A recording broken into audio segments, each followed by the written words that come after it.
मोरी जैन ईमान निये या इलाही, मोरी जैन ईमान निये या इलाही।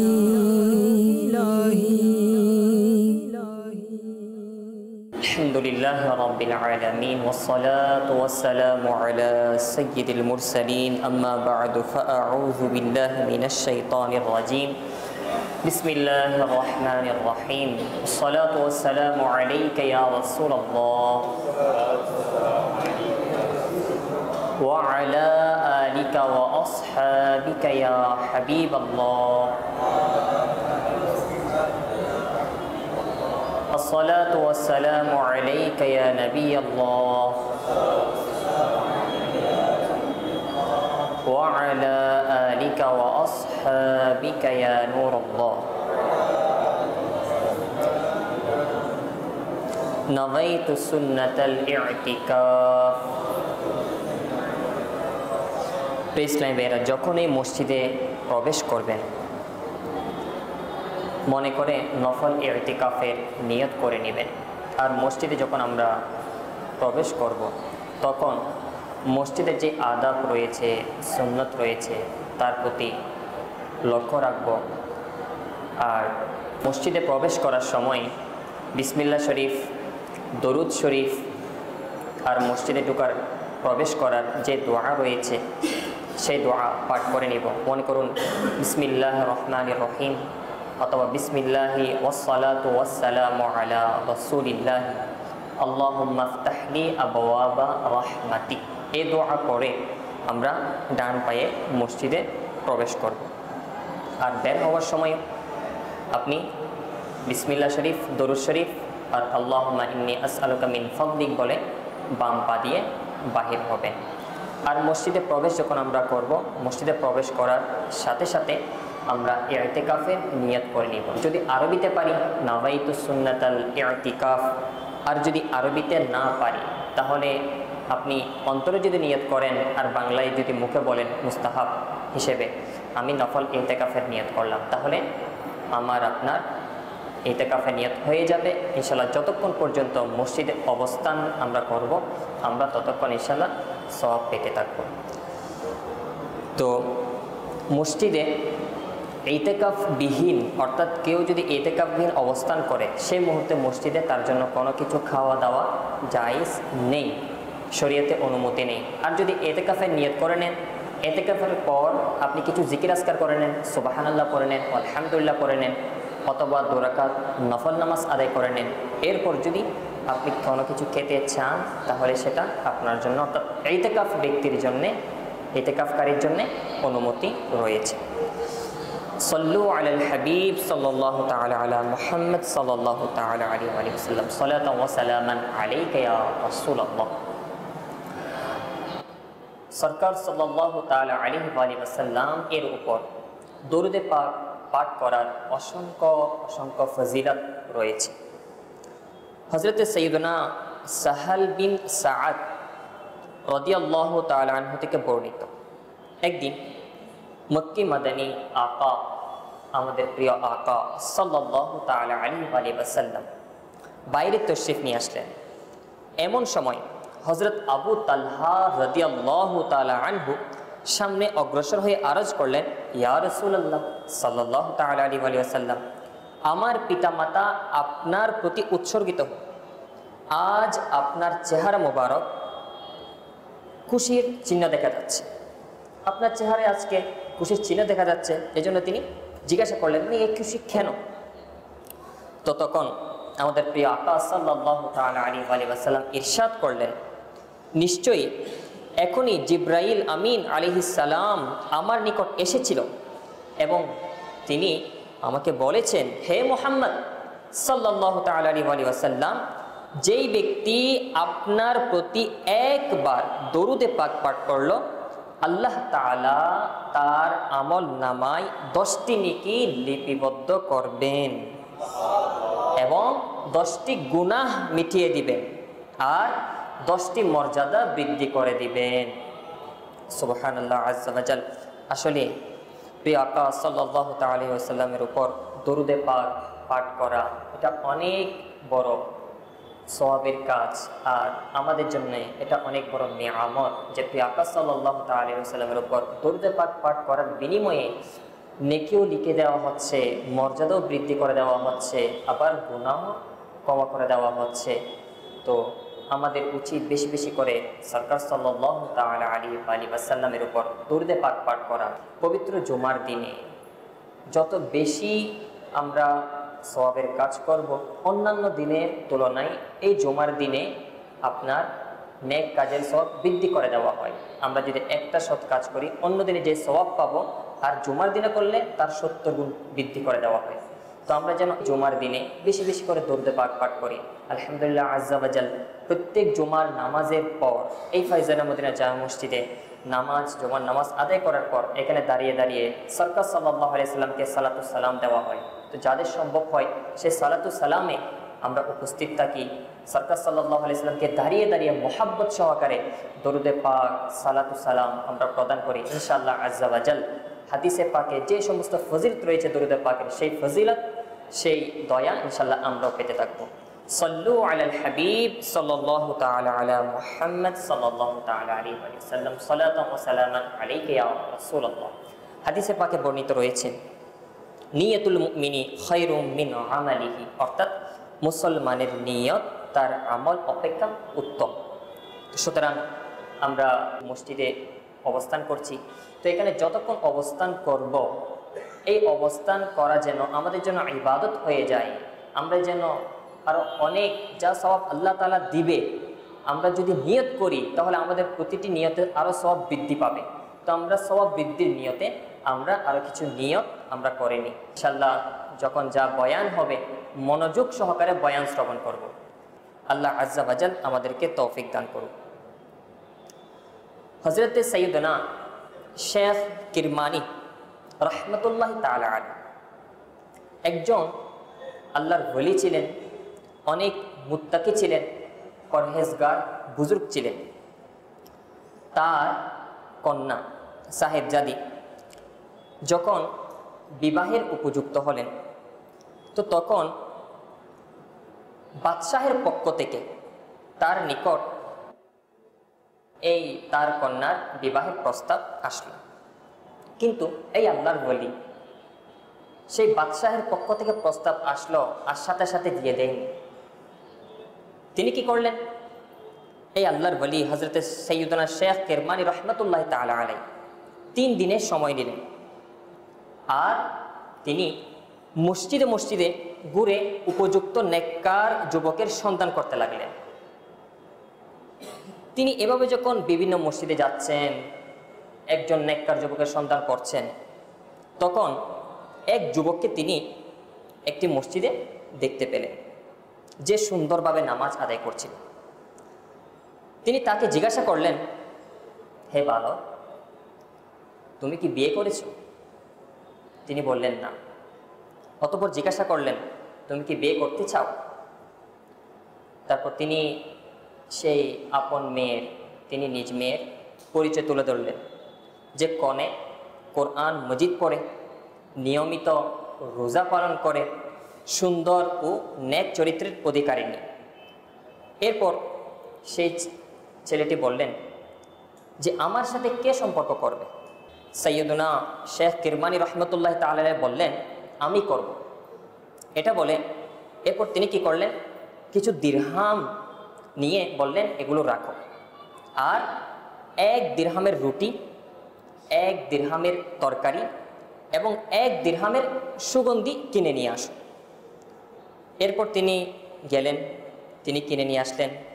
এভাবে হযরতে সাইয়্যিদুনা শেখ কিরমানি রহমতুল্লাহ তাআলা আলাইহি নিজের নেককার কন্যার বিবাহ এই যুবকের সাথে দিয়ে দিলেন, কিন্তু ওই বাদশাকে দিলেন না। অথচ একজন বাদশাহ তার মেয়ের জন্য প্রস্তাব নিয়ে এসেছিল, কিন্তু তিনি বাদশাকে দেন নাই। কাকে দিয়েছেন?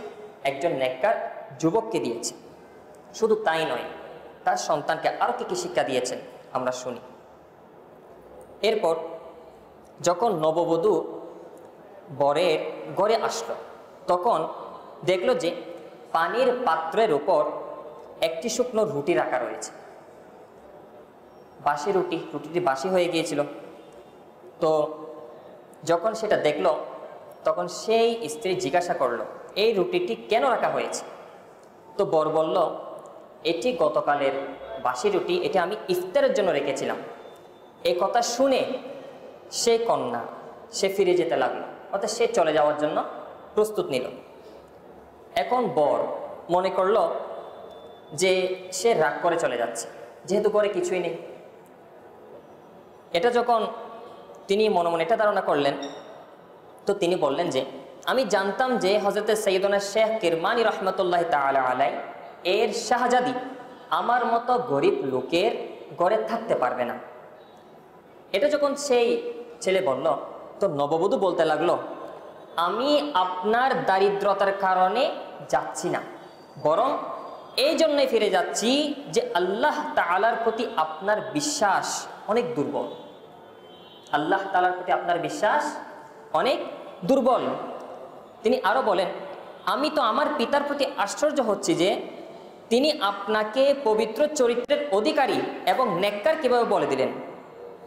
বর এই কথা শুনে খুবই লজ্জিত হলেন, আর সে বলল, আমি এই দুর্বলতার জন্যে ক্ষমা প্রাপ্তি।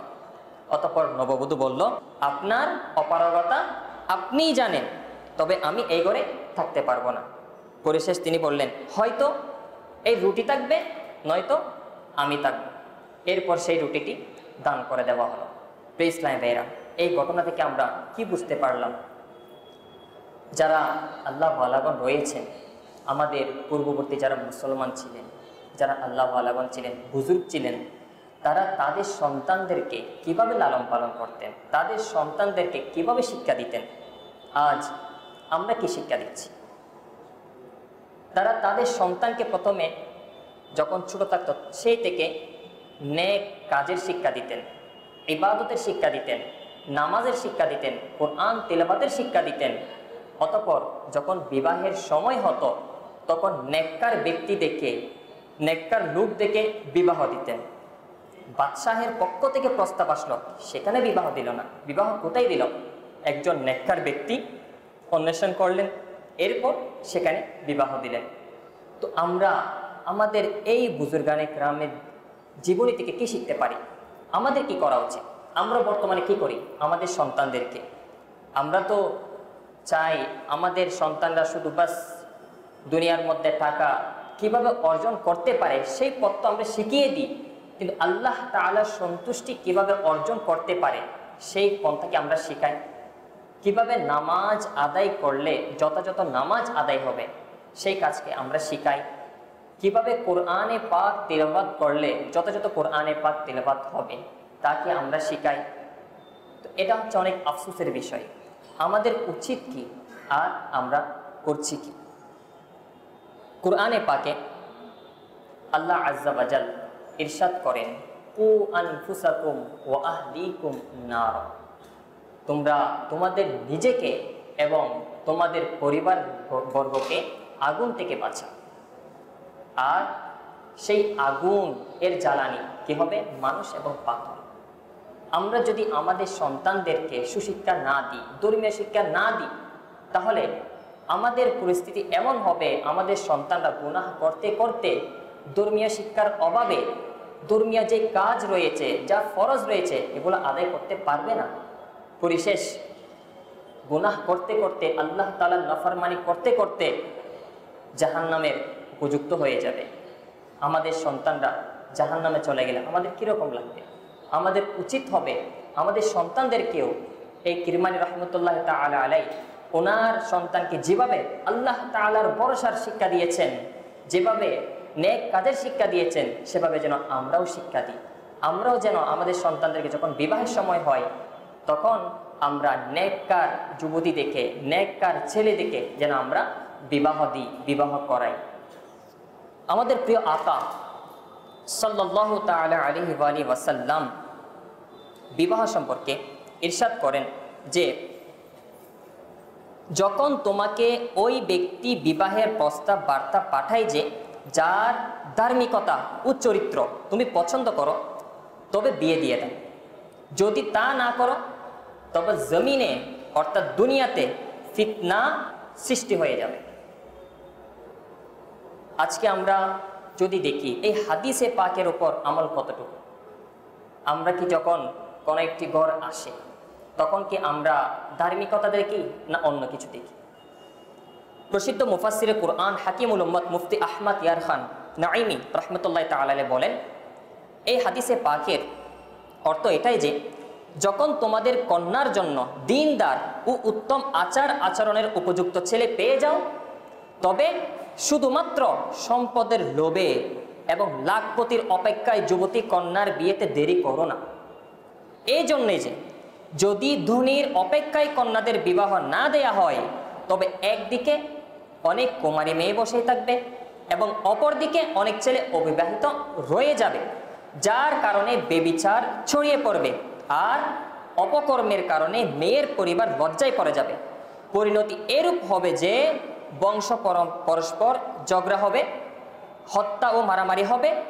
বর্তমান যা আমরা দেখতে পাচ্ছি, এটা আসলেই ইসলামের এই হাদিসে পাকের বাস্তবতা আমরা বর্তমান দেখতে পাচ্ছি।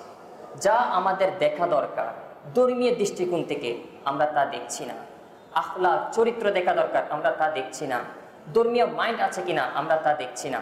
আমাদের দৃষ্টি থাকে সম্পদের প্রতি, আমাদের দৃষ্টি থাকে শুধুমাত্র দুনিয়ার অভিজ্ঞতার প্রতি।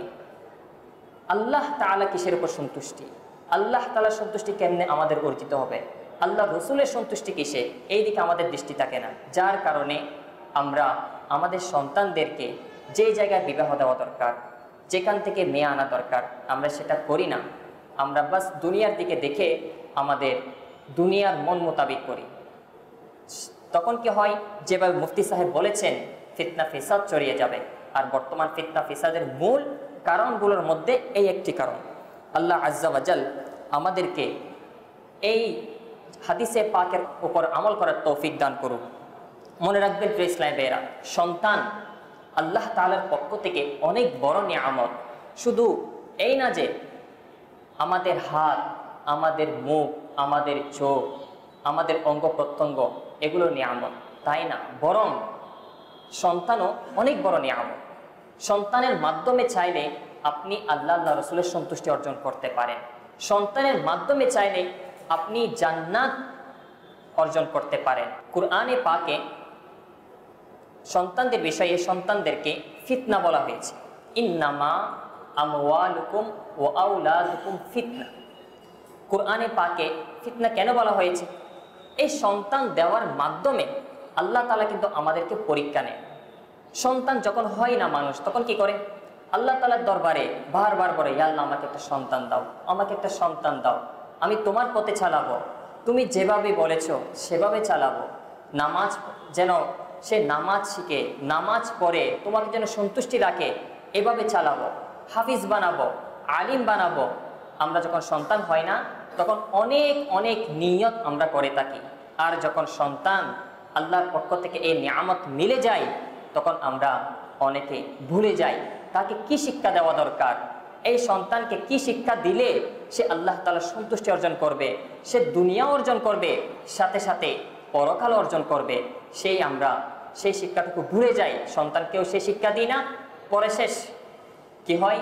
সেই সন্তান মাতা পিতার অবাধ্য হয়ে যায়, মাতা পিতাকে কষ্ট দেয়, নিজের দুনিয়াও বরবাদ করে এবং পরকালকেও বরবাদ করে। প্রিয় আকা সাল্লাল্লাহু তাআলা আলাইহি ওয়াসাল্লাম ইরশাদ করেন যে নিজের সন্তানদেরকে 3টি অভ্যাসের শিক্ষা দাও। কয়টি?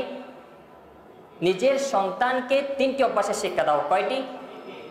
1 নাম্বার, নিজের নবীর ভালোবাসা। প্রিয় আকা সাল্লাল্লাহু তাআলা আলাইহি ওয়াসাল্লামের ভালোবাসা। চিন্তা করুন, আমরা আমাদের সন্তানদেরকে আল্লাহ রসুলের মুহাব্বতের কথা কতটুকু বলি? দৈনন্দিন যে 24 ঘন্টার মধ্যে আমরা আমাদের সন্তানদের সাথে যখনই আমরা সময় পাই কি কথাগুলো বলি? কি শুধু দুনিয়ার লেখাপড়ার কথা, স্কুলের লেখাপড়ার কথা, কলেজ ভার্সিটি ইত্যাদি সুবিধা ফেসিলিটিসের কথা? কেন প্রিয় আকা সাল্লাল্লাহু তাআলা আলাইহি ওয়াসাল্লামের মুহাব্বতের কথা কয়বার বলি? সপ্তাহে বলি না মাসে বলি? কতটুকু বলি? এই শিক্ষা আমরা দিই কিনা এটা একটু চিন্তা করে দেখুন। এরপর দুই নাম্বার সাল্লাল্লাহু আলাইহি ওয়াসাল্লাম ইরশাদ করেন, আহলে বাইতের ভালোবাসা, আহলে বাইতের ভালোবাসাকে শিক্ষা দাও। আল্লাহর হাবিব সাল্লাল্লাহু তাআলা আলাইহি ওয়াসাল্লামের পরিবারবর্গ যারা রয়েছেন, আহলে বাইত যারা রয়েছেন, এদের সম্পর্কে আমরা কতটুকু জানি, আমরা কতটুকু নিজে জানার চেষ্টা করি এবং আমাদের সন্তানদেরকে আমরা কতটুকু শিক্ষা দিই। এরপর তৃতীয় নম্বর, সরকার সাল্লাল্লাহু আলাইহি ওয়াসাল্লাম ইরশাদ করেন, কুরআনে পাকের শিক্ষা দাও। এক নম্বর, প্রিয় আকা সাল্লাল্লাহু তাআলা আলাইহি ওয়াসাল্লামের মুহাব্বতের শিক্ষা দাও। দ্বিতীয় নম্বর, আহলে বাইতের ভালোবাসা শিক্ষা দাও। তৃতীয় নম্বর, কুরআনে পাকের শিক্ষা দাও। প্রিয় ইসলামী ভাইয়েরা, চিন্তা করে দেখুন, কুরআনে পাক আমরা এখন নিজেরা কতটুকু পড়তে জানি আর আমাদের সন্তানদেরকে আমরা কতটুকু শিক্ষা দিচ্ছি। অথচ কুরআনে পাক যদি একজন ব্যক্তি পড়তে না পারে, কুরআনে পাক যদি অশুদ্ধ হয়, তাহলে তার নামাজই আদায় হবে না। কেন? নামাজের মধ্যে কুরআনে পাকের তিলাওয়াত ফরজ হয়েছে। যদি নামাজের ফরজ আদায় না হয়, তাহলে তার নামাজ হবে না। তো যখন নামাজ হবে না, এই কোরআনে পাকের তিলাওয়াত না করার কারণে, তাহলে আমরা কি করছি? আমাদের সন্তানদেরকে আমরা তো দুনিয়ার অনেক কিছু শিক্ষা দিচ্ছি, কিন্তু যা না শিখলে দুনিয়াও বরবাদ আর পরকালও বরবাদ, সেই বিষয়ে আমরা কি করছি? আল্লাহ আজ্জা ওয়াজাল আমাদেরকে এই হাদিসে পাকের উপর আমল করতে গিয়ে আমাদের সন্তানদেরকে এই শিক্ষাগুলো যেন দিতে পারে, সেই তৌফিক দান করুক। আরও হাদিসে পাকে রয়েছে, সন্তানের প্রতি পিতামাতার উপর অধিকার রয়েছে যে তাদের ভালো নাম রাখবে, উত্তম নাম। যখন পৃথিবীতে আমাদের কোনো সন্তান আসে, আমাদের কোনো আত্মীয় স্বজনের সন্তান আসে, অনেকে মাশাআল্লাহ আলিমদের কাছে যায় একটি সুন্দর নাম রাখার জন্য। আমরা যদি কোনো আল্লাহর ওলির নাম অথবা সাহাবায়ে কেরামের নাম, ওনাদের নাম যদি আমরা রাখি আমাদের সন্তানদের, তাহলে ওনাদের যে চরিত্র, সুন্দর চরিত্র, তা ইনশাআল্লাহ এর মধ্যে আমরা দেখতে পাবো। আর যদি আমরা তা না রাখি, যেমন ইচ্ছা তেমন কত ধরনের নাম বর্তমানে রাখা হয়, যেগুলোর সাথে কোনো ধর্মীয় নামের সাথে, একটা সুন্দর অর্থের সাথে কোনো মিল থাকে না। তো আমাদের উচিত হবে এই হাদিসে পাকের অনুসারে যেন আমরা আমাদের সন্তানদের নাম সুন্দর নাম রাখি। আর সাথে সাথে হাদিসে পাকে আরও রয়েছে, এবং উত্তম আদব শেখানো। উত্তম আদব শেখানো এটাও হচ্ছে মাতা পিতার কর্তব্য। সন্তানকে উত্তম আদব শেখাবে। উত্তম আদব বলতে কি? কিভাবে বড়জনদের সাথে কথা বলবে, বড়জনদের সাথে কিভাবে ব্যবহার করবে, ছোটজনদের সাথে কিভাবে ব্যবহার করবে, মাতা পিতার সাথে কি ব্যবহার করবে, এভাবে প্রত্যেকটি স্তরে, কলেজে হোক, ভার্সিটিতে হোক, ঘরে হোক, স্কুলে হোক, একটা সন্তান কিভাবে সে চলবে, কিভাবে মানুষের সাথে মিশবে, সুন্দর চরিত্র যাকে বলে, এই সুন্দর চরিত্র আমাদের মাতা পিতার দায়িত্ব আমাদের সন্তানদেরকে শিক্ষা দেওয়া। যখন মাতা পিতা এই দায়িত্ব পালন করে না, তখন সেই ছেলে স্কুলে হোক, ভার্সিটিতে হোক, কলেজে হোক, যেখানে যাক না কেন অশান্তি সৃষ্টি করে। কারণ উত্তম চরিত্র সে গড় থেকে পায়নি, যার কারণে গিয়ে সে যেখানে যায় সেখানে অশান্তি সৃষ্টি হয়। আর এর মূল কারণ হচ্ছে মাতা পিতা। তো মাতা পিতা যদি নিজের যেই দায়িত্ব রয়েছে তা যদি পালন না করে, তাহলে সেই ছেলে দুনিয়াতেও বরবাদ হয়ে যায় এবং আখেরাতেও জাহান্নামের উপযোগী হয়ে যায়। ইরশাদ রয়েছে হাদিসে পাকে যে কোনো পিতা তার সন্তানকে এমন দান দেয়নি যা উত্তম আদব থেকে শ্রেষ্ঠ। উত্তম আদব, উত্তম চরিত্র, উত্তম আখলাক, এটা হচ্ছে অনেক বড় নিয়ামত। মাতা পিতার পক্ষ থেকে যদি সন্তান উত্তম কোনো কিছু পেয়ে থাকে, সেটা হচ্ছে উত্তম আদব। প্রসিদ্ধ মুফাসসিরে কুরআন হাকিমুল উম্মত মুফতি আহমদ ইয়ার খান নাঈমি রাহমাতুল্লাহি তাআলা আলাইহি এই হাদিসে পাকের আলোকে বলেন, উত্তম আদব দ্বারা উদ্দেশ্য সন্তানকে দ্বীনদার, মুত্তাকি, পরহেজগার বানানো। সন্তানের জন্যে এর চেয়ে উত্তম দান আর কি হতে পারে যে এই বিষয়গুলোই দুনিয়া ও আখিরাতে তার কাজে আসবে। পিতা মাতার উচিত যে সন্তানকে শুধুমাত্র ধনী বানিয়ে দুনিয়া থেকে না যাওয়া। আমরা অনেকে কি করি, বাস সন্তানকে শুধুমাত্র টাকা কিভাবে অর্জন করবে এই পথটা শিখাই দিই, কিভাবে আল্লাহ তাআলাকে সন্তুষ্টি করবে, আল্লাহ রাসূলের সন্তুষ্টি কিভাবে অর্জন করবে সেই পথ আমরা শিখিয়ে দিই না। তো মুফতি সাহেব বর্ণনা করছেন, পিতামাতার উচিত যে শুধুমাত্র সন্তানকে ধনী বানিয়ে দুনিয়া থেকে না যাওয়া, তাদের দিনদার বানিয়ে যাওয়া, যা স্বয়ং তাদেরও কবরে কাজে আসবে এবং জীবিত সন্তানের নেকির সওয়াব মৃতরও কবরে পৌঁছে থাকবে। মনে রাখবেন, আপনি সন্তানকে যত উত্তম আখলাক দ্বারা আপনি আপনার সন্তানকে গড়ে তুলবেন, আপনার সন্তানকে যত উত্তম চরিত্র শেখাবেন, আপনি দুনিয়া থেকে যাওয়ার পরেও আপনার সন্তানের এই শিক্ষার কারণে আপনি যে নেককার সন্তান রেখে গিয়েছেন, এই ছেলে যে নেক কাজ করবে সেই নেক কাজের সওয়াব আপনার কবরে পৌঁছে থাকবে। এভাবে আলহামদুলিল্লাহ আপনারা জানেন, দাওয়াত ইসলামের মাধ্যমে, দাওয়াত ইসলামের জামিয়াতুল মদিনা বলেন, দাওয়াত ইসলামের যে প্রতিষ্ঠানগুলো রয়েছে, মাদ্রাসাতুল মদিনা বলেন, এগুলোর মধ্যে সন্তানদেরকে উত্তম আখলাক শিক্ষা দেওয়া হয়। মাতা পিতা যাদের নিকট মাতা পিতা রয়েছে, অর্থাৎ মাতা পিতার নিকট যে সন্তানগণ রয়েছে, তাদের তো উচিত তাদের সন্তানকে শিক্ষা দেওয়া। আবার সাথে সাথে এর একটা বিরাট অবদান থাকে প্রতিষ্ঠানের। প্রতিষ্ঠানে যারা থাকে, টিচার বলেন, এবং প্রতিষ্ঠানে যে একটা পরিবেশ থাকে, সেই পরিবেশের মাধ্যমে সন্তান অনেক কিছু শিখে। আলহামদুলিল্লাহ দাওয়াত ইসলামের পরিবেশ, উত্তম পরিবেশ রয়েছে, উত্তম চরিত্রের পরিবেশ রয়েছে, উত্তম আখলাক শিক্ষার পরিবেশ রয়েছে। আপনাদের সন্তান যাদের সম্ভব হয়, সন্তানদেরকে জামিয়াতুল মদিনার মধ্যে, আমাদের মাদ্রাসাতুল মদিনার মধ্যে যেখানে উপযুক্ত হয় সেখানে ভর্তি করিয়ে সেখান থেকে যে উত্তম আখলাক এগুলো শেখার সুযোগ করে দিবেন। ইনশাআল্লাহ আজ্জা ওয়া জাল দুনিয়া ও আখিরাতের কল্যাণ ইনশাআল্লাহ নিহিত হবে। আল্লাহ আজ্জা ওয়া জাল আমাদেরকে তৌফিক দান করুন। সন্তানের প্রশিক্ষণের বিষয়ে, এই বিষয়ে হাকিমুল উম্মত মুফতি আহমদ ইয়ার খান নাঈমি রহমতুল্লাহ তাআলা বলেন, মুসলমানের পদ্ধতি এরূপ যে শৈশবে নিজের সন্তানের চরিত্র ও আদবের প্রতি লক্ষ্য রাখা হয় না। গরিবরা তো তাদের সন্তানকে ভবঘুরে ছেলেদের সাথে খেলাধুলা করতে দেয় এবং তাদের শিক্ষাকাল অসৎসঙ্গ ও খেলাধুলায় নষ্ট করে দেয়। সেই সন্তান বড় হয়ে হয়তো ভিক্ষা করে, নতুবা অসম্মানের চাকরি করে, অথবা চোর ডাকাত ইত্যাদি সন্ত্রাস হয়ে যায়, আর জীবন শেষ পর্যন্ত জেলখানা অতিবাহিত করে বরবাদ করে দেয়। আর ধনী লোকেরা কি করে? ধনী লোকেরা নিজ সন্তানদেরকে শুরু থেকেই শৌখিন হিসেবে গড়ে তোলে, ইংলিশ ইত্যাদি এদের যে কালচার রয়েছে এগুলাই শিক্ষা দেয়, আর পরবর্তীতে গুনাহ আর গুনাহ এগুলা গুনাহের কর্মে লিপ্ত হতে হতে নিজেকে জাহান্নামের উপযুক্ত করিয়ে তোলে।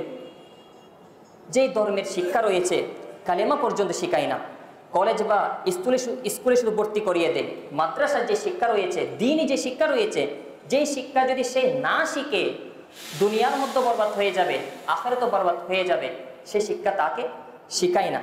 আর আমাদের উচিত হবে আমরা যেন আমাদের সন্তানদেরকে এই শিক্ষা শিখাই, ধর্মীয় শিক্ষা শিখাই। আমাদের ওলামাগণ এগুলো বারবার বলে থাকে, কিন্তু আফসোসের বিষয় হলো সত্য, আমরা আমাদের সমাজকে যদি দেখি, আমাদের পরিবার যদি দেখি, অনেক কম রয়েছে ধর্মীয় শিক্ষা শিক্ষার জন্যে সন্তানদেরকে, আত্মীয় স্বজনদেরকে দেওয়া হয়। বেশিরভাগই স্কুল, কলেজ, ভার্সিটি এদিকেই মাইন্ড থাকে।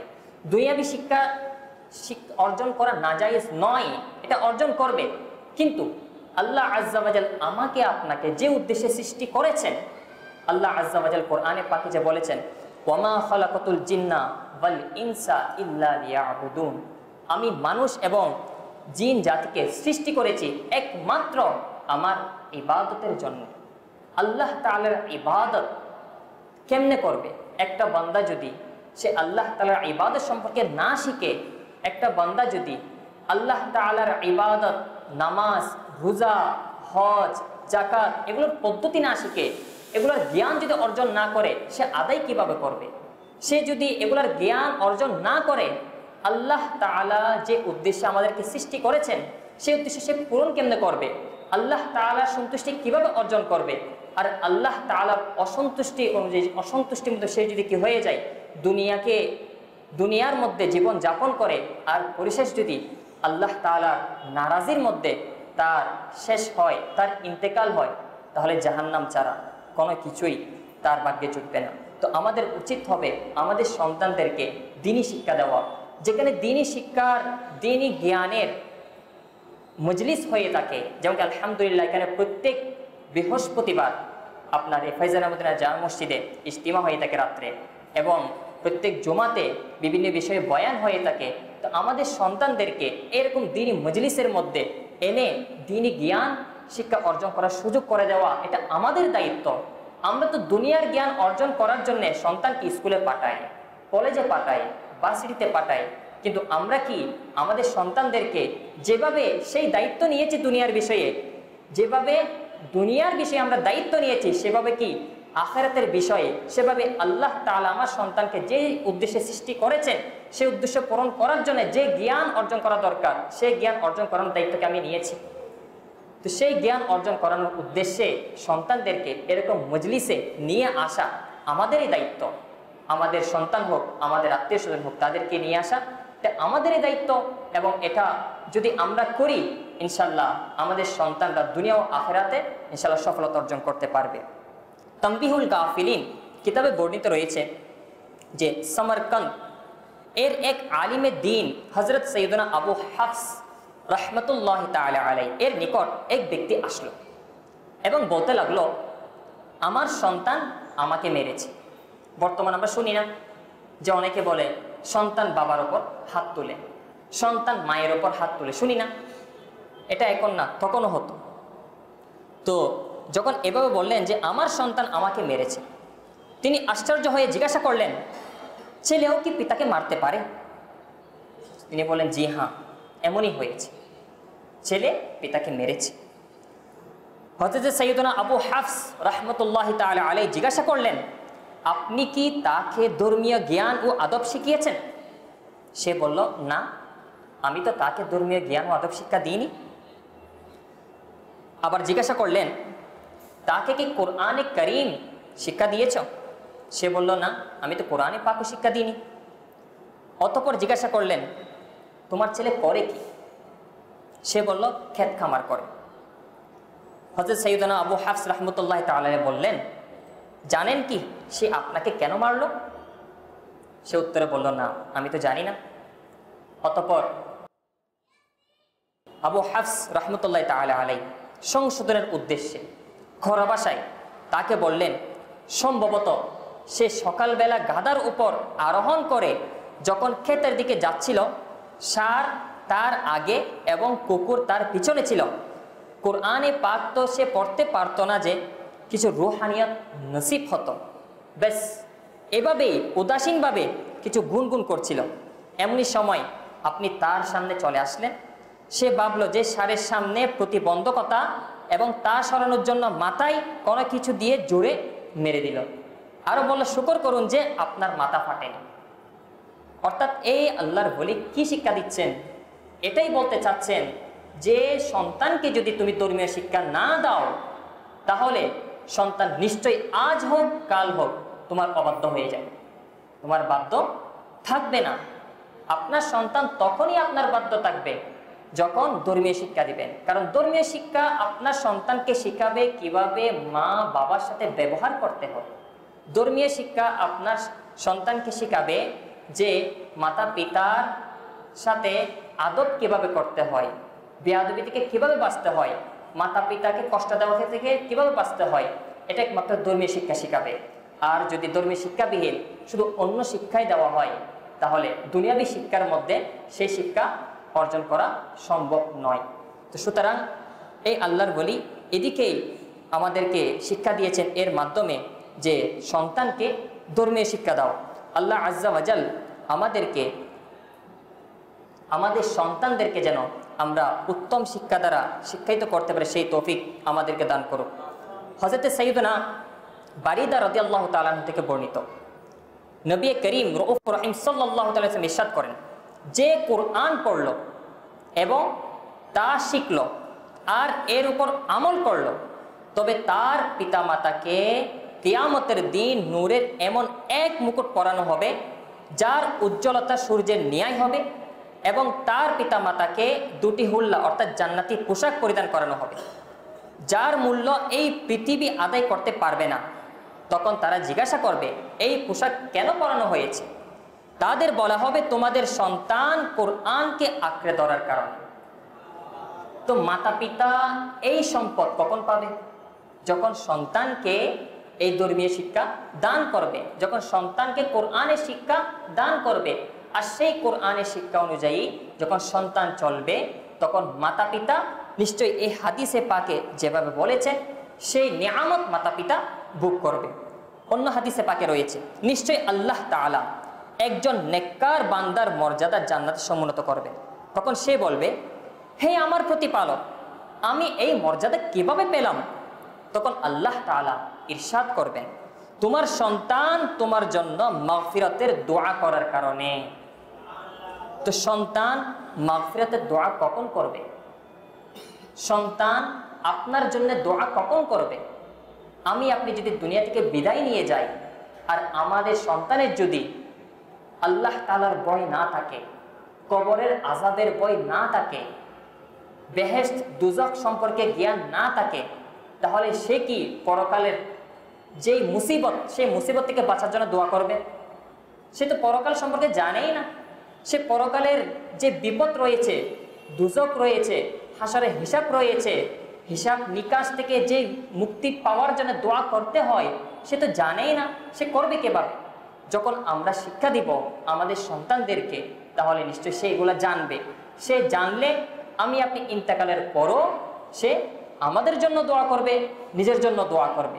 আল্লাহ আজ্জা ওয়া জাল আমাদেরকে, আমাদের সন্তানদেরকে যেন আমরা উত্তম আখলাক শিক্ষা দিতে পারি, উত্তম চরিত্র শিক্ষা দিতে পারি, ধর্মীয় জ্ঞান শিক্ষা দিতে পারি, হাফিজে কোরআন যেন বানাতে পারি, আলিমে দ্বীন যেন বানাতে পারি, সে তৌফিক দান করুন।